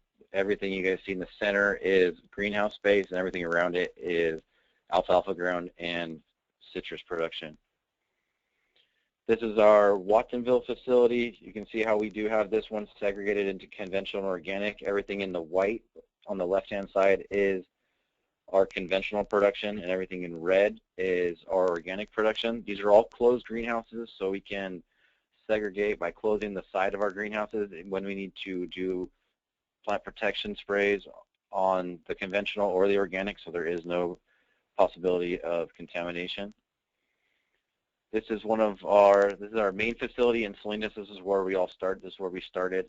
Again, this is all greenhouse production with a little bit of outside space for hardening off the plants. This is another one of our facilities in Salinas. Same thing, you can see with this one, it is split between conventional and organic. The red here on the top is our conventional, and on the bottom you can see barely see the white, but those are organic, and we have organic outside space. This facility here we purchased in 2002 is 100% organic. We're at 442,000 square feet of organic space here, and we're in the process of building about 150,000 more square feet of greenhouse and outside bench space to help accommodate with their growing organic demand. Another one of the Salinas properties. And then here is kind of what we do for how we market our herb production. It's all marketed by our sister company, Rocket Farms. This is what the final product looks like before it goes out the door. We'll get into a little bit more detail here in a second. So as I stated earlier, one of the other presenters talked about having to have segregated greenhouse space. All our greenhouse space that is in a round that we have a split operation, all the organic greenhouses are labeled in both English and Spanish so that all our workers can tell the difference between what kind of production area they're in. All the greenhouses are on the top. You can see that it says organic production area, and our outside space, what we use for hardening off of our transplants, is also labeled. You can see that we use a raised bench system. You can see inside this greenhouse too, we have some of our glass greenhouses here, but you see all our greenhouses are raised benches, so there is no contact with the ground. Our soil mix is peat moss, perlite, and vermiculite. We do also use a different type of fertilizers, but they're all proprietary for what we do in-house. We buy bulk peat moss, perlite, and vermiculite and then mix into our own. So the peat moss we buy comes in these big giant bags, and then we have this what's called the gobbler. So they go inside this brown machine, which the gobbler helps break down our peat moss. Same thing, our seed lines are dedicated, both conventional or organic, so there is no contamination when the plants are being seeded. The peat moss goes into that gobbler you saw previously, and then goes in here into where it goes inside this tunnel here. To kind of give you guys an idea of how it works. It goes in there, and then you can see the tunnel spins and helps mix our soil, similar to what you saw on the smaller scale. And it comes up on top of this conveyor belt and is mixed in with the perlite, vermiculite, and the fertilizers. It comes to the back side of the machine where our trays get stacked here, and then it goes in through, mixes the soil here, and then gets seeded. So this is coming out of the back of the seed line. You can see there's a short video here of how it works. The seed comes in and the trays are compacted, and then it's on a vacuum seeder. You can see that the seeds come in on the other side. These are all organic certified seed coats. You can see that the top of this is a vacuum seeder, and as the trays go underneath, it drops the seed into every little individual tray. So once the trays are seeded, they are moved into our greenhouse here. Here's another view of inside of one of our greenhouses. Again, all raised bench systems. We do use treated wood as our support system, but there is no contact with trays for the treated wood during this or any other stage of production. You can see we have these cars here, this thing in the center. That's how we irrigate and fertilize all our trays. There's a hose that runs along the base of the track here and then puts the water inside every one of these little nozzles so we can evenly pass water and fertilizer. And all our greenhouses are actually on well water. We are not on municipal water. We are on well water. All our well water is tested for nitrate levels and for pathogens for our food safety programs. Here's a little bit closer look on how this is done on the raised bench. And this black pipe you see underneath the bench here is our heating system. We have boilers that pump steam into these throughout the night so we can keep about 72 degrees at night year-round with this under the bench heating system. Inside our greenhouses, so we can have a little bit easier way of telling, along with the signs outside the greenhouse, we do put an orange tag that says organic so we can tell the difference, a quick visual check between each one of our trays. And we have individualized work order numbers. You see on the top this 00429, that is for our internal computer system where we can track all the inputs we have for our trays throughout production, and it gives us a delivery date and a shipment date. Just another view of the inside of one of our greenhouses, an early tray production of, looks like romaine. This is how we do our potted herb production. We have the plastic trays that you previously saw inside the same type of bench system. These are benches with trays that aren't being used. We use these plastic pots, and this is all mint. So there you can all see there's a lightly see a black line here. That is our drip system. So all our potted herb production is all on drip. This is an example of it without any plants, so you can get a better view of the raised bench system with the empty trays and on the drip. So part of our herb production is heavily reliant on rosemary. So rosemary is a very slow grower. We certified organic this 2.5 acre parcel in the back of our greenhouse. This is our mother stock for our rosemary. So what we do is we grow vegetative cuttings here in the back, and we will make the cuttings out of the rosemary and stick them into those pots you saw previously and have a quicker turnaround time on being able to produce plants. This cutting program saves us about 12 weeks of production. So we're able to do all our mother stock right here. And to help with some of our beneficial insects, we have, you see there's some alyssum and some lavender and some California poppies. They're interplanted through this mother stock field and on both the ends to kind of help with beneficial insect population. You also see that we have plastic mulch, and we put some cloth mulch on the furrows of this to help us eliminate weed populations in the greenhouse. Here's a little bit closer. You can see the plastic up on top and then the fabric mulch that goes through the center to help us with that weed control. So once our plants, the transplants, come from inside the greenhouses, they're all moved outside to help us harden off. This is the picture of one of our hardening off areas outside of here in South Salinas. Plants are left out here about 2 weeks before they are shipped out to the field. Same thing here. You can see there's another example of the raised bench system with the cloth weed block on the bottom. And these also are heated benches outside to help with frost protection during the winter. We do produce a lot of tomatoes, and tomatoes don't like to be cold, so we try to do anything we can to prevent frost damage. We have the same system of irrigation as you guys previously saw on the inside the greenhouse that we have outside the greenhouse. We use these booms to help irrigate and fertilize. This is what we use for our sprayers. We have designated organic and conventional sprayers. Again, they're in both languages. On the other side of the organic one, it has it in English on the other side. But we do have individualized sprayers and containers, so where we store our plant protection materials, they are stored completely segregated. And when we first started our organic production, in order to designate our thresholds on insect production or insect thresholds on when we need to spray on our organic, we would test all our organic plant protection materials on the conventional products to figure out where those thresholds could be and where our efficacy could be controlled using the organic products. The reason we did it on the conventional is that in case any of our thresholds got higher than desired, we could control them conventionally. But in order to get all our rates and to find out which OMRI approved plant protection materials worked best, we did them all our testing on the conventional products. This here is this is how we do all our record keeping in-house for both our fertilizers and our plant protection materials. On the top, you can see we all have designated customer and work order and crop, variety, seed date, shipping date, and then our inside the greenhouse location and our finished location, which would be the hardening off area. We have date of application, type of fertilizer. Everything we do is parts per million out here to do for our fertilizers.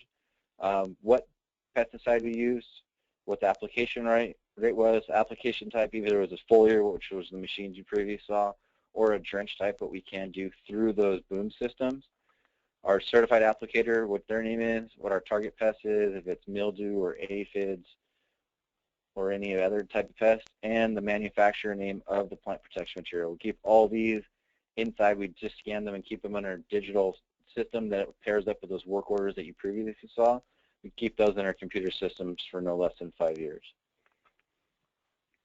And then since we do supply a lot of transplants for customers, a lot of their seed that they provide to us is customer seed.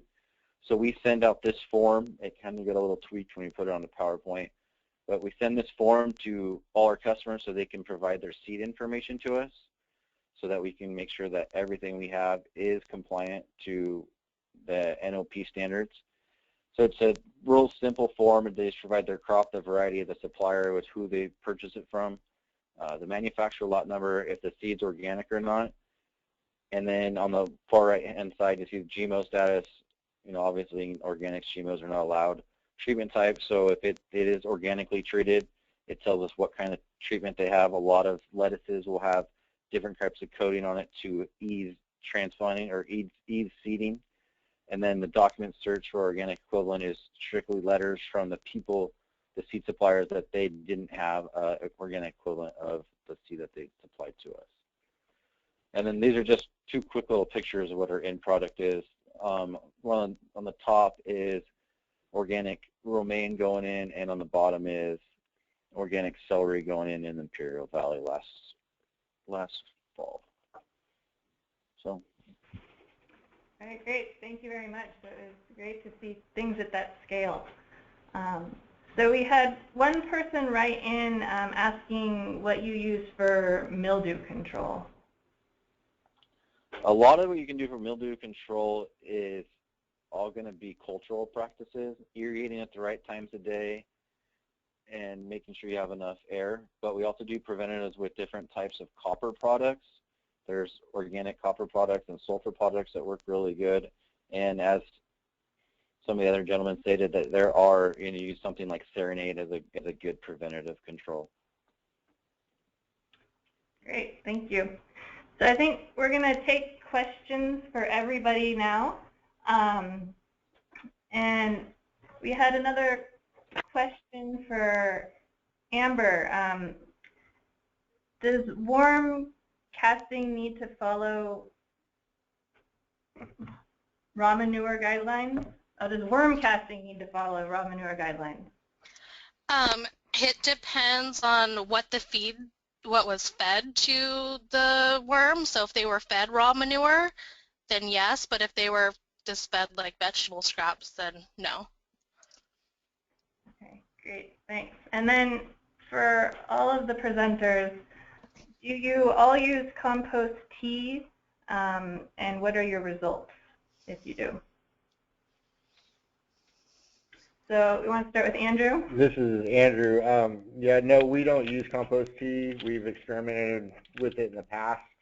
but we found that for us, we don't really need to use it, so it's an extra input that has to be made and maintained and applied, so we tend not to use it. This is David Hedrick, and that's the exact same answer I would have given. All right, Kyle, do you have anything to add?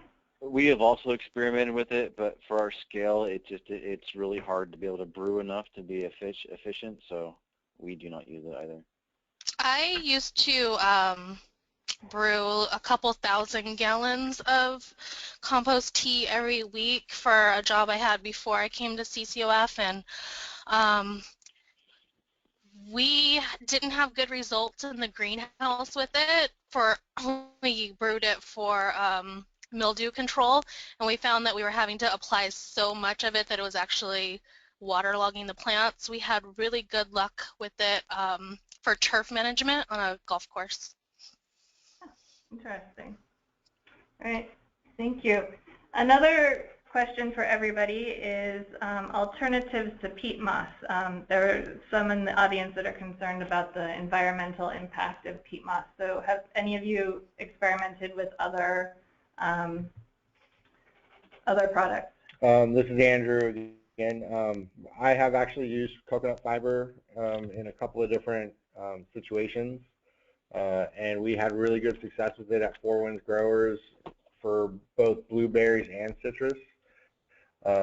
And we tend to use that a lot in our substrate production at Cabrillo College also. Okay. David, do you have anything to add? No, I know that for the horticultural faculty, they are experimenting. We actually have 2 new faculty that are working on soil media for greenhouse production. We're still just using the peat, and again, we're just so small batch, but we are definitely open to trying new things. Thank you. And how about Kyle? Have anything to add? We've been constantly doing experiments with cocoa peat. Our biggest concerns with cocoa peat, or the hardest thing for us to do is being able to source quality cocoa peat. Some of the stuff that we found has been too fibrous. I know you can get it different types of fiber, and the inconsistency in the EC levels has been a challenge for us. But we have been doing a lot more of it in our potted production. It seems to benefit more in the larger vessel, but in the small plugs, it's really hard to find one that'll fit inside that plug. This is Amber. Yeah, in germination mixes, I've seen the most luck with peat moss, and then transplant mixes, you can use the coconut coir. And something I've seen people experiment with is the biodigesters for electricity are becoming popular, and you know, the feedstock that's left over from that, it looks very much like a peat or coir product, and it comes out totally sterile, and that's something that people are experimenting with. Great, thank you. So the next question for everyone is, what media do you use for microgreens if you've grown them? This is Andrew. We actually do grow microgreens for our culinary department at Cabrillo, and we are just using our germination mix, which is 1 part peat moss, it's sifted peat moss, 1 part vermiculite, and 1 part perlite. And we're actually doing that in kind of like a NFT system, a nutrient film technique hydroponic system. Okay. Thank you. David, do you have anything to add? No, we have not done the microgreens on the organic farm. Okay, great. How about Kyle? For the microgreens that we produce, we do very similar peat moss, perlite, vermiculite, same, pretty much just like our germination mix. Great, thank you. Amber, do you have anything to add? I don't. Okay. And what recommendations do you have on record-keeping computer software?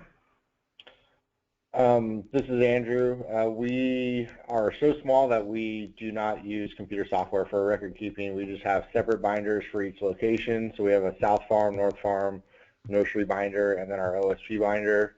So everything's handwritten by our students, which is really fun for them. They love it. Okay, thank you. David?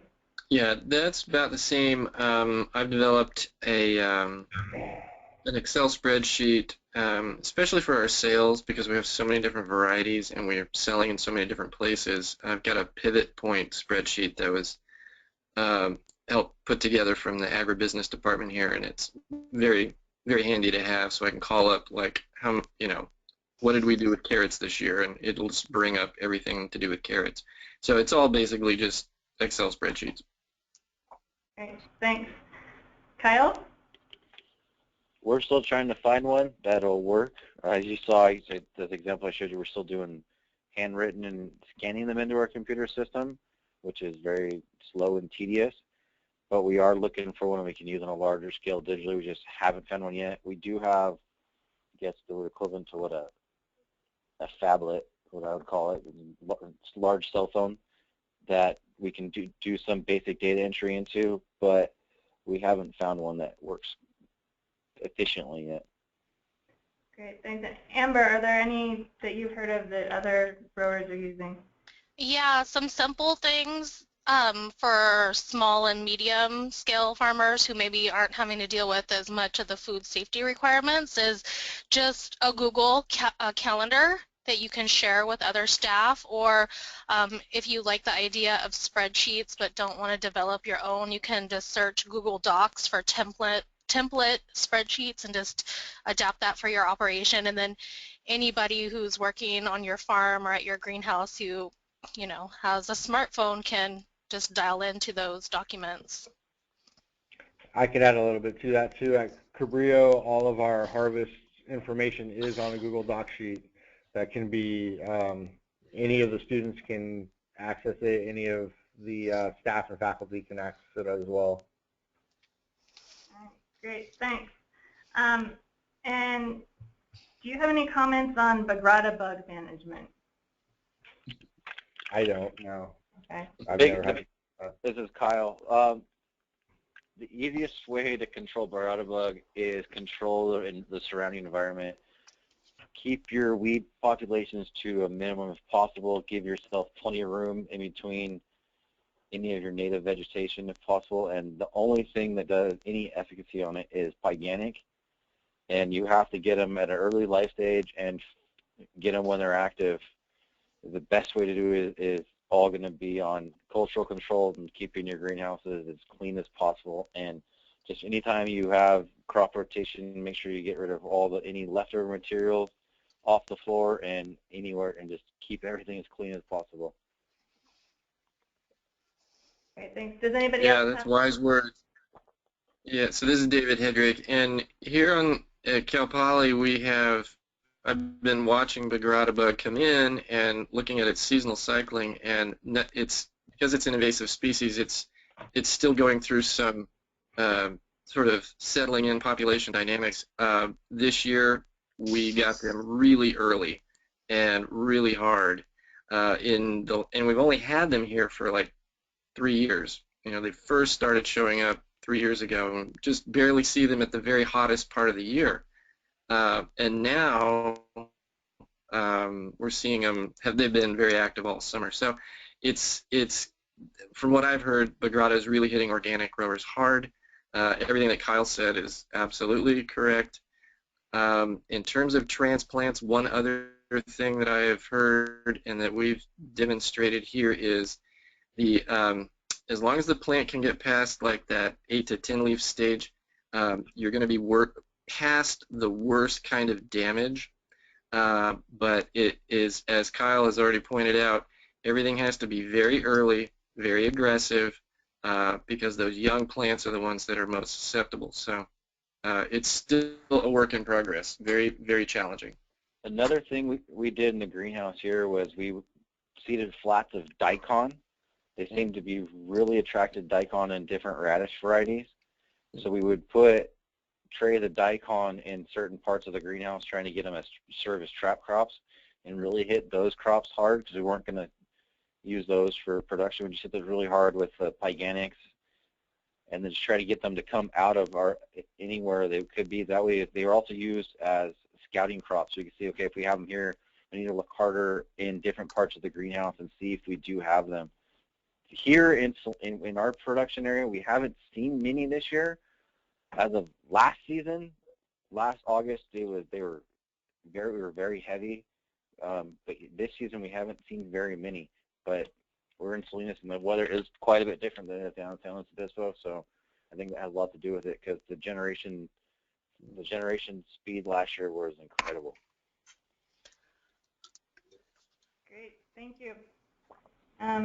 We had another question on how do you comply with the requirements for enhancing the biodiversity and natural resources of the operation. So Andrew, do you have anything to add? Yeah, I'm none. Not really. Okay.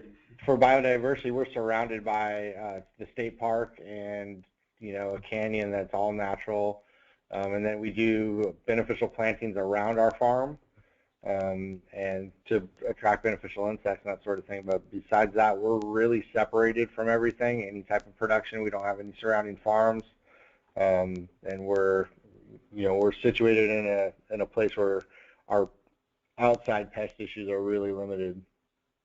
Okay, thanks. David? This is David. I think Amber pointed this out early on. It's that with a greenhouse specifically, that's a tough thing to try and get written out and articulate. So the same thing as Andrew said, we're surrounded by creeks and riparian areas. We're surrounded by a variety of cropping systems.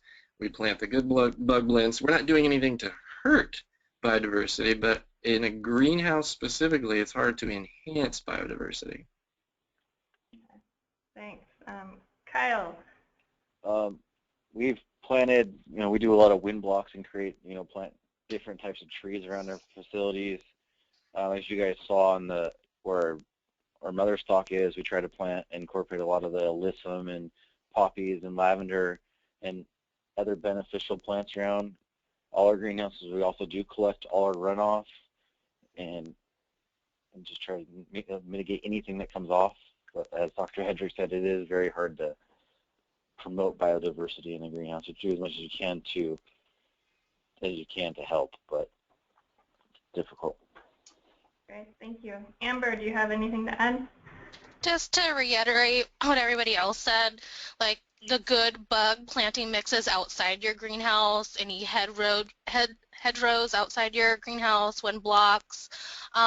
Basically, the regulations say you have to maintain or improve the natural resources.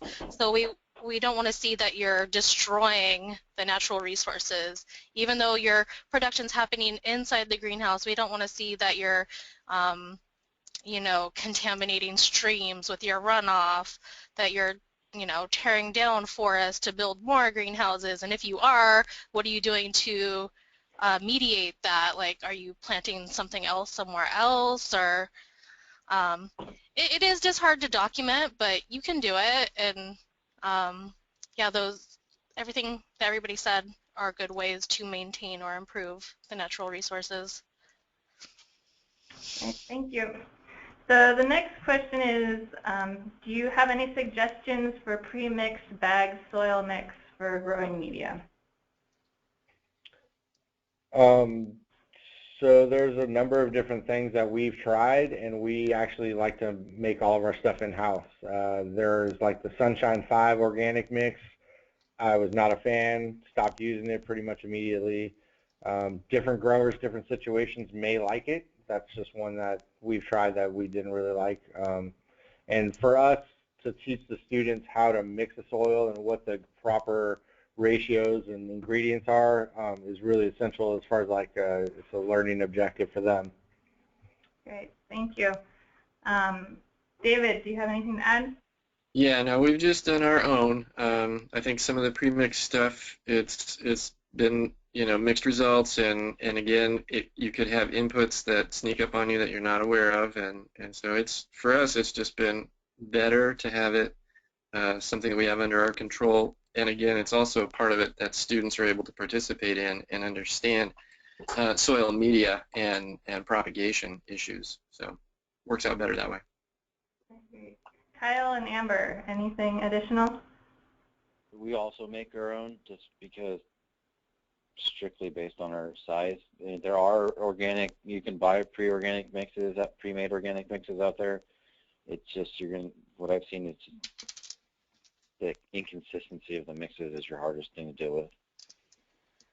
What I see is most dedicated greenhouse operations do make their own mix, but sometimes a small market grower will want to grow their own transplants for a variety that's not commonly found in a transplant, so they'll just need one bag of potting mix. So luckily, organic gardening is really popular, and you can just go to a local nursery supply and find a bag of OMRI-listed potting mixes, and you'll have several choices. Just see which one you might like to use and double check with your certifier that it is allowed.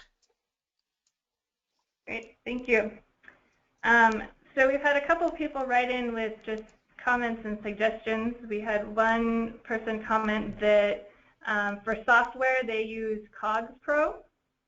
And then, yeah, the next question is, do any of you use mycorrhizae in your system or in the inoculant for your seed or spray? We use mycorrhizae, but not for our organic production. We actually use it when we're doing California native cuttings and our poinsettias. But besides that, we're not really using it. Same here. This is David. We don't use the mycorrhizae. How about Kyle? We have used it in different tomato trials. Hard thing is since we are limited and we don't necessarily know when the growers are going to go, the mycorrhizae can help get you root bound in a hurry. So it's a little hard for our type of commercial greenhouse.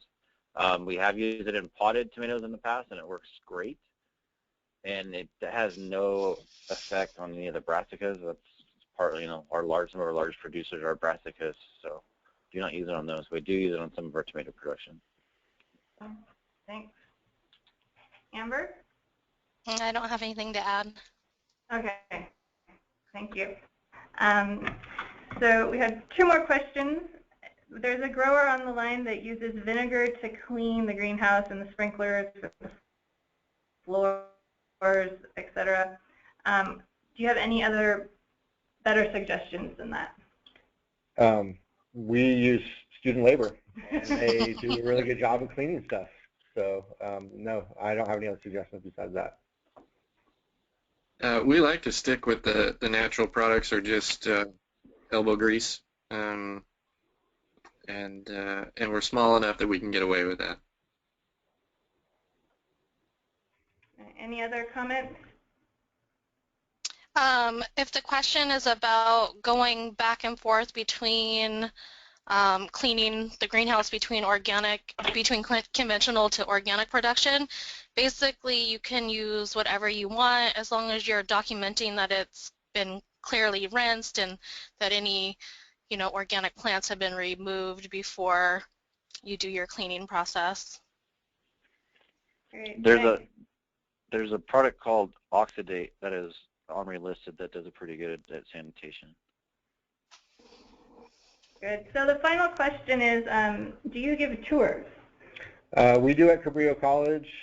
I'm typically there Monday through Friday, 9 to 5, and then we do have a staff member that's available to do tours on Saturdays. We're all kind of in summer mode right now, so not everyone's around, people are on vacation. So when the semester starts, August 31st, we will all be there pretty much full time. Okay, thanks. David? Cal Poly does tours. It's by appointment only. You'd have to call the Horticulture and Crop Science Department, and that's on our webpage as well. Good. Kyle, how about you? We have done tours in the past. Contact me. We can talk. Okay. Thanks. All right. So I wanted to say thank you again to all of the presenters for taking time out of your busy day to participate in the webinar. And so thank you again.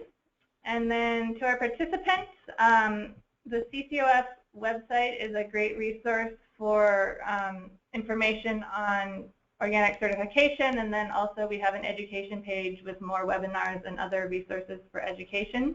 We'll also have a Go Organic section on our website that has information on starting up going organic. And then, as Amber said, ATRA is a very good website for sustainable agriculture.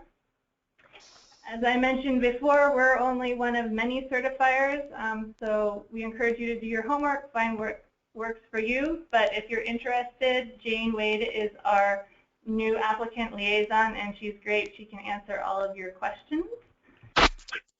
And we have some upcoming events that you can find on our website. In October, we're going to have an organic certification for processors webinar. In December, we're going to have an in-person tour of the San Francisco wholesale produce market. And you go around, see the different produce buyers, and chat with them. And then sometime this fall or winter, we'll have a Going Organic workshop in Healdsburg, California, which is sort of similar to this, but not focused specifically on greenhouses. So thank you again to everybody, and if you could please fill out your evaluation form, we really appreciate the information. And to entice you to do it, we will put together a raffle for raffling off a CCOF pocket knife. So a little reward for your effort. And if you have any questions, please feel free to contact the CCOF Foundation. We'd love to hear from you, and we will be sending out a recording of the webinar and a copy of the slides and some other resources to you once we get the recording process. So thank you again, and have a good afternoon.